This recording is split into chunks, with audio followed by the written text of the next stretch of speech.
ಯಾರು ಪಕ್ಷವನ್ನ ತೊರೆದರೂ ಪಕ್ಷಕ್ಕೆ ನಷ್ಟ ಆಗೋದಿಲ್ಲ. ಜಮೀರ್ ಅಹ್ಮದ್ ಖಾನ್ ಜೆಡಿಎಸ್ ಸೇರ್ಪಡೆ ಚರ್ಚೆಗೆ ಕಾಂಗ್ರೆಸ್ ಮುಸ್ಲಿಂ ನಾಯಕರ ಖಡಕ್ ಪ್ರತಿಕ್ರಿಯೆ ಇದಿತ್ತು.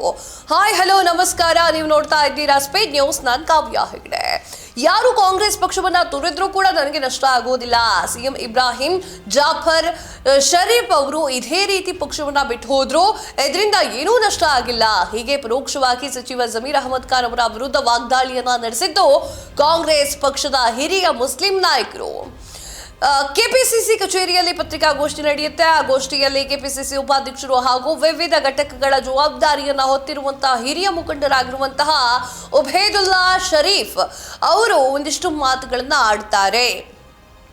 ಏನು ಆ ಮಾತುಗಳು ಅಂತಂದ್ರೆ, ಕಾಂಗ್ರೆಸ್ನ ಹಿರಿಯ ಮುಖಂಡ ಉಬೇದುಲ್ಲಾ ಶಫೀರ್ ಮಾತನಾಡುವಂತಹ ವೇಳೆಯಲ್ಲಿ ಜಮೀರ್ ಅಹ್ಮದ್ ಖಾನ್ ಅವರು ಜೆಡಿಎಸ್ಗೆ ಹೋಗ್ತಾರೆ ಎನ್ನುವಂತಹ ಚರ್ಚೆ ತುಂಬಾ ಜಾಸ್ತಿಯಾಗಿ ನಡೀತಾ ಇದೆ. ಇದಕ್ಕೆ ಪ್ರತಿಕ್ರಿಯೆಯನ್ನ ನೀಡ್ತಾರೆ.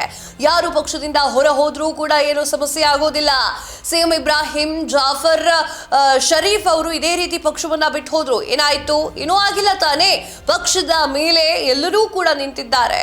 ಯಾರಾದ್ರೂ ಹೋದ್ರೆ ಹೊಸ ನಾಯಕತ್ವ ಬರುತ್ತದೆ ಹೊರತು ಮತ್ತೇನೂ ಆಗೋದಿಲ್ಲ ಅಂತ ಹೇಳಿ ತಿರುಗೇಟನ್ನ ನೀಡ್ತಾರೆ. ಅಬ್ದುಲ್ ಜಬ್ಬಾರ್ ಅವರು ದಾವಣಗೆರೆ ದಕ್ಷಿಣ ಮನೆ ಬಿಟ್ಟು ಹೊರಗೆ ಬಂದಿಲ್ಲ.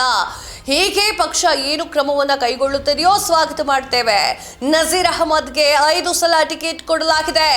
ಗೋವಿಂದ ರಾಜು ಅವರನ್ನ ಸಿಎಂ ರಾಜಕೀಯ ಕಾರ್ಯದರ್ಶಿ ಹುದ್ದೆಯಿಂದ ತೆಗೆದಾಗ ಯಾಕೆ ಯಾವ ಗುರುಗಳು ಕೂಡ ಬಂದು ಕೇಳಲಿಲ್ಲ? ಪಾರ್ಟಿ ಕೊಟ್ಟ ಜವಾಬ್ದಾರಿಯನ್ನ ನಿಭಾಯಿಸಿಲ್ಲ, ಅದಕ್ಕೆ ಅವ್ರನ್ನ ತೆಗೆದ್ರು. ಧರ್ಮ ಗುರುಗಳನ್ನ ಸೇರಿಸಿ ಇಡೀ ಸಮಾಜಕ್ಕೆ ಅನ್ಯಾಯ ಆಗಿದೆ ಅಂದ್ರೆ ಹೇಗೆ? ಇಡೀ ದೇಶದ 10 ಮುಸ್ಲಿಂ MLAಗಳು ಬೇರೆ ಎಲ್ಲಿಯೂ ಇಲ್ಲ. ಶಿಸ್ತು ಕ್ರಮ ತೆಗೆದುಕೊಂಡಿದ್ದಕ್ಕೆ ಇಡೀ ಸಮಾಜಕ್ಕೆ ಅನ್ಯಾಯ ಆಗಿದೆ ಅನ್ನೋದು ಬಹಳ ದೊಡ್ಡ ತಪ್ಪಾಗುತ್ತೆ. ಕೆಪಿಸಿಸಿ ಉಪಾಧ್ಯಕ್ಷ ARM ಹುಸೇನ್ ಅವರು ಮಾತನಾಡಿ, ನಾನು ಕೂಡ ದಾವಣಗೆರೆ ಟಿಕೆಟ್ ಆಕಾಂಕ್ಷಿಯಾಗಿದ್ದೆ.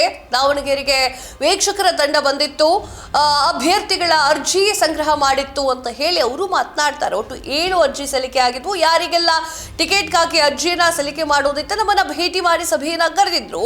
ಎಐಸಿಸಿ ಪ್ರಧಾನ ಕಾರ್ಯದರ್ಶಿ ರಣದೀಪ್ ಸಿಂಗ್ ಸುರ್ಜೇವಾಲ್ ನೇತೃತ್ವದಲ್ಲಿ ಸಭೆ ನಡೆಸಲಾಗಿತ್ತು. ಈ ಸಭೆಯಲ್ಲಿ ಸಿಎಂ ಡಿಸಿಎಂ ಹಾಜರಿದ್ರು. ಆದರೆ ಸಭೆಯಲ್ಲಿ ಅಬ್ದುಲ್ ಜಬ್ಬಾರ್ ಅವರ ಹೆಸರು ಬಿಟ್ಟು ಬೇರೆಯವರ ಬಗ್ಗೆ ಮಾತೇ ಆಡಿಲ್ಲ. ಚರ್ಚೆ ಹಾಕಿದಂತಹ ಇತರ 6 ಮಂದಿಗೂ ಟಿಕೆಟ್ ಕೇಳಲೇ ಇಲ್ಲ. ಸಭೆಯಲ್ಲಿ ಅರ್ಜಿ ಹಾಕಿದ 6 ಮಂದಿ ಪರವಾಗಿ ಮಾತನಾಡಿದ್ದು ದಾವಣಗೆರೆ ಮುಸ್ಲಿಮರಿಗೆ ಟಿಕೆಟ್ ಸಿಗ್ತಾ ಇತ್ತು. ರಣದೀಪ್ ಸಿಂಗ್ ಸುರ್ಜೇವಾಲ್ ಗ್ರೌಂಡ್ ಲೆವೆಲ್ ನಲ್ಲಿ ಕೆಲಸ ಮಾಡಿದ್ದಾರೆ. ಅವರಿಗಿಂತ ದೊಡ್ಡವರು ಯಾರಿದ್ದಾರೆ? ಅಲ್ಪಸಂಖ್ಯಾತರ ಘಟಕಕ್ಕೆ ರಾಜೀನಾಮೆ ನೀಡಿದ ಹಾಗೆ MLC ಸ್ಥಾನಕ್ಕೂ ಕೂಡ ರಾಜೀನಾಮೆ ನೀಡಬೇಕಿತ್ತು. SDPI ಅಭ್ಯರ್ಥಿಗಳಿಗೆ ಇದು ಒಂದು ಹಣಕಾಸು ಸಹಾಯ ಅಂತ ಹೇಳಿ ಅವರು ಕೂಡ ಪ್ರಶ್ನೆಗಳನ್ನ ಮಾಡಿರುವಂಥದ್ದು. ಆದರೆ ಕಟ್ ಅಂಡ್ ಕ್ಲಿಯರ್ ಆಗಿ ಹೇಳಬೇಕು ಅಂತಂದ್ರೆ, ಈಗ ಜಮೀರ್ ಅಹ್ಮದ್ ಖಾನ್ ಅವರನ್ನ ಮುಸಲ್ಮಾನ ಮುಖಂಡರು ದೂರ ಇಡ್ತಾ ಇದ್ದಾರೆ. ಅದಕ್ಕೆ ಒಪ್ಪಿಗೆ ಇರುವ ಹಾಗೆ ಜಮೀರ್ ಅಹ್ಮದ್ ಖಾನ್ ಅವರು ನಡ್ಕೊಳ್ತಾ ಇದ್ದಾರೆ. ಮುಸಲ್ಮಾನ ನಾಯಕರು ಒಂದೇ ಮಾತು ಹೇಳಿದ್ರು, ನಮಗೆ ಯಾವುದೇ ರೀತಿ ವ್ಯತ್ಯಾಸ ಆಗೋದಿಲ್ಲ.